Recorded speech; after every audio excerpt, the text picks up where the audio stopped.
ঢাকা ১৯ আসনে বিএনপি মনোনীত প্রার্থী ডাক্তার দেওয়ান সালাউদ্দিন বাবুর পক্ষে আশুলিয়ার পাথালিয়া ইউনিয়নে ব্যাপক নির্বাচনী মিছিল অনুষ্ঠিত হয়েছে। বৃহস্পতিবার বিকেলে ১ নম্বর ওয়ার্ডের খেজুরটেক এলাকা থেকে শুরু হয়ে বিভিন্ন স্থানে প্রদক্ষিণ শেষে পুনরায় একই স্থানে এসে শেষ হয় মিছিলটি। এতে অংশ নেন ছাত্রদল, যুবদল সহ বিএনপির বিভিন্ন অঙ্গ সংগঠনের শতাধিক নেতাকর্মী। মিছিলে অংশগ্রহণকারীরা ধানের শীষ মার্কায় ভোট চেয়ে স্লোগান দেন। ডেস্ক রিপোর্টে দেখুন বিস্তারিত। বৃহস্পতিবার বিকেলে আশুলিয়ার পাথালিয়া ইউনিয়নের ১ নম্বর ওয়ার্ডে বিএনপি থেকে মনোনীত প্রার্থী ডাক্তার দেওয়ান সালাউদ্দিন বাবুর সমর্থনে নির্বাচনী মিছিল অনুষ্ঠিত হয়। খেজুরটেক এলাকা থেকে শুরু হওয়া মিছিলটি হাটুভাঙ্গা, রহিমপুর, রামারবাগ ও কমলারচালা প্রদক্ষিণ করে পুনরায় খেজুরটেক এসে শেষ হয়। মিছিলে নেতৃত্ব দেন আশুলিয়া থানা ছাত্রদলের সাবেক সিনিয়র যুগ্ম আহ্বায়ক মোবারক হোসেন রুমি ও থানা যুবদলের সাবেক কৃষি বিষয়ক সম্পাদক মেহেদি হাসান লতিফ। এতে অংশ নেন হান্নান কাজী, আবুল সরকার, আব্দুল কুদ্দুস সহ বিএনপি ও সহযোগী সংগঠনের নেতাকর্মীরা। মিছিলে বক্তারা বলেন, দীর্ঘ ১৭ বছর ধরে আওয়ামী সরকারের ফেসিবাদী শাসনের বিরুদ্ধে রাজপথে আন্দোলন করেছেন সালাউদ্দিন বাবু। তার নেতৃত্বে রাজপথে ছিলেন দলীয় কর্মীরা। তারা এখনও জানান, আন্দোলনের ধারাবাহিকতায় বিএনপির ভারপ্রাপ্ত চেয়ারম্যান তারেক রহমান একজন যোগ্য নেতার হাতেই ধানের শীষ প্রতীক তুলে দিয়েছেন। বক্তাদের মতে সৎ, স্বচ্ছ ও কর্মী বান্ধব এই নেতাকে বিজয়ী করতে ঐক্যবদ্ধভাবে মাঠে রয়েছে স্থানীয় নেতাকর্মীরা।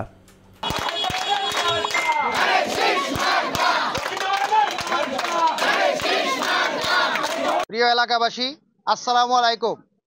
আজ আমরা বাংলাদেশ জাতীয়তাবাদী দল বিএনপি আগামী জাতীয় সংসদ নির্বাচনে অংশগ্রহণ করবে, সেই উদ্দেশ্যে ডাক্তার দেওয়ান মোহাম্মদ সালাউদ্দিন বাবু ভাই আমাদের সাভার আশুলিয়া থেকে নমিনেশন পেয়েছেন।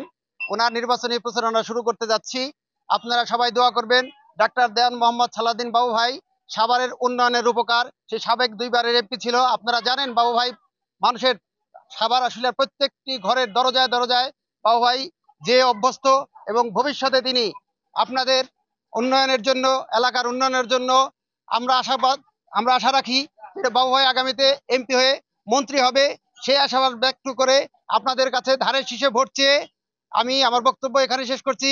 ধন্যবাদ সবাইকে। 2026 সালের সংসদ নির্বাচনে আমাদের এখান থেকে বাবু ভাই নমিনেশন পেয়েছে। আমরা আজকে সবাই মিলে তার জন্য প্রথম একটা সংক্ষিপ্ত একটা মিছিল করব এবং সেকে পদযাত্রা করব। তারপরে প্রত্যেকের বাড়িতে যাই আমরা ভোট চাবো, এই আশা করতেছি। এবং এইখান থেকে যাতে বাবু ভাইকে বিপুল ভোটে আমরা জয়যুক্ত করতে পারি, সেই দিকে আমরা কাজ করব। এবং এসে বাবু ভাই এলাকার গণমানুষের নেতা, উনি একজন ক্লিন ইমেজের মানুষ। উনি এই এলাকার বহু উন্নয়ন করছে, সাবেক 2 বার এমপি ছিলেন। ওনার প্রশংসা করার মতন কিছুই নাই। প্রতিটা লোকজন জানে উনি কি ধরনের মানুষ। এখানে তাই প্রশংসা করার মতন কিছু নাই। আমরা আজকে ওনার কার্যক্রম শুরু করছি এবং বিএনপির ধানের শীষের পক্ষে ভোট চাইছি। সবাইকে ধন্যবাদ জানাই।